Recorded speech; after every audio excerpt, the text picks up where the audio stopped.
வணக்கங்கள். பெரியநாயகி அம்மன் அருகில் இருந்து பெரிய புராணம் தானே பாட வேண்டும். அது என்ன இங்கே பெரியார் புராணம்? ஆம், இதுவும் பெரிய புராணம்தான். சேக்கியாரின் புராணம் தொண்டர்களுக்காக பாடப்பட்டது. இதோ இந்த புராணம் கோடான கோடி மக்களின் துயரை போக்கும் பெரியாருக்காக பாடுவது. ஆம், இதுவும் புராணம்தான். ஈரோட்டு பெரியார் புராணம். நீ வேறாய் நான் வேறாய் இருந்தவனை, இப்படி வெவ்வேறாய் இருந்தவனை சரிநகராய் ஆக்கியவர் தந்தை பெரியார். நீ வேறாய் நான் வேறாய் இப்படி வெவ்வேறாய் இருந்தவனை சரிநகராய் ஆக்கியவர் தந்தை பெரியார். உங்கள் குரல் ஒலித்த காலத்தை விட உங்கள் பெயர் ஒலிக்கும் இக்காலத்தில்தான் ஆங்காங்கே அஞ்சி நடுங்குகிறது சனாதனம். நிலையானது, மாறாதது, மாற்ற முடியாதது எனும் சனாதன கோட்டையை தன் பகுத்தறிவு கேள்விக்கணைகளால் சல்லி செல்லியாய் நொறுக்கியவர் தந்தை பெரியார். இறுகி போன பிடிமண்ணை உழும் களைப்பாயாய் கெட்டி தட்டி போன சாதிய சமூகத்தை புரட்டி போட்டது அவரின் கைத்தடி. வையகத்தின் விடியலுக்கு ஓர் சிவப்பு சூரியன், வையகத்தின் விடியலுக்கு ஓர் சிவப்பு சூரியன், எம் தமிழ்நாட்டின் விடியலுக்கு இவர்தான் கருப்பு சூரியன். இதோ அவரின் மாநில குரல் ஒலிக்கிறது. உங்கள் காதுகளை கொஞ்சம் கடன் கொடுங்கள். நாங்கள் பிராமணரை வாழக்கூடாது என்று சொல்லவில்லை. நாங்களும் மனிதர்கள்தான், எங்களையும் வாழ விடுங்கள் என்றுதான் கேட்கிறோம். ஆம், இதுதான் பெரியார். எது சனாதனம்? கை நீட்டி பேசியவனுக்கும் கைகட்டி குனிந்தவனுக்கும் இடையில் இருந்தது சனாதனம். மாட வீதியில் காலுக்கும் தலைக்கும் இருவேறு தலையணைகள், மாட வீதியில் காலுக்கும் தலையணைக்கும் இருவேறு தலையணைகள். இதோ குடிசை மேட்டில் வெறும் கைகளே தலையணையாய் எங்கள் தொழிலாளி. ஆம், சனாதனம் கைகொட்டி சிரிக்கிறது.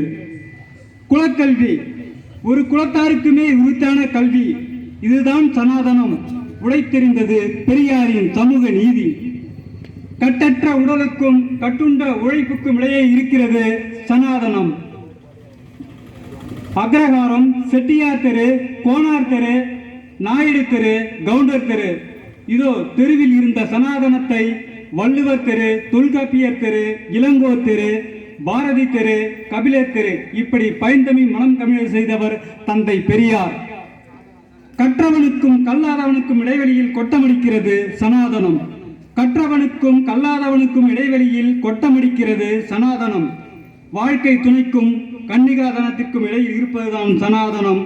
முன்னதில் சமத்துவம் இருக்கிறது, பின்னதில் அடிமைத்தனம் இருக்கிறது. முன்னதில் சமத்துவம் இருக்கிறது, பின்னதில் அடிமைத்தனம் இருக்கிறது. இறப்புக்கும் முக்திக்கும் நூலியலில் இருக்கிறது சனாதனம். இறப்புக்கும் முக்திக்கும் நூலியலில் இருக்கிறது சனாதனம். வாரியார் இறந்தால் இறப்பு, வாரியார் இறந்தால் இறப்பு, காஞ்சி சங்கரன் இறந்தால் முக்தி, இதுதான் சனாதனம்.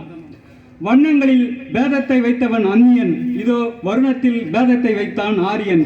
கேட்டால் இதுதான் தர்மம் என்றான், சனாதன தர்மம் என்றான். பிராமணனின் மயிருக்கும் சூத்திரனின் தலைக்கும் இடையில் இருந்ததுதான் சனாதனம். ஆம், சூத்திரன் கொலை புரிந்தால் தலையெடு, சூத்திரன் கொலை புரிந்தால் தலையெடு, பிராமணன் கொலை புரிந்தால் தலை முடி மட்டும் எடு. வேந்தர் காலம் தொட்டு வெள்ளைக்காரன் காலம் வரை கொடுங்கோல் புரிந்தது சனாதனம். வேந்தர் காலம் தொட்டு வெள்ளைக்காரன் காலம் வரை கொடுங்கோல் புரிந்தது சனாதனம். இதோ ஈரோட்டு கைத்தடியில் சுருண்டு படுத்தது சனாதனம்.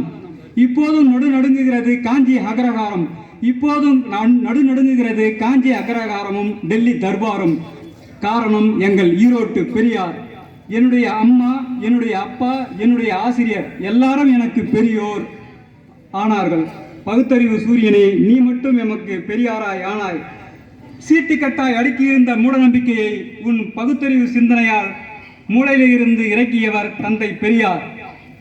பெரியார் தலையில் சுமந்த செருப்பை முதலில் காலில் போட்டு மிதித்தவர் தந்தை பெரியார். அரியாசனத்தில் அமர்ந்த வருணாசர செருப்புகளை தோளில் சுமக்கும் சனாதன அடிமைகளை காலில் போட்டு மிதிப்போம். நன்றி, வணக்கம்.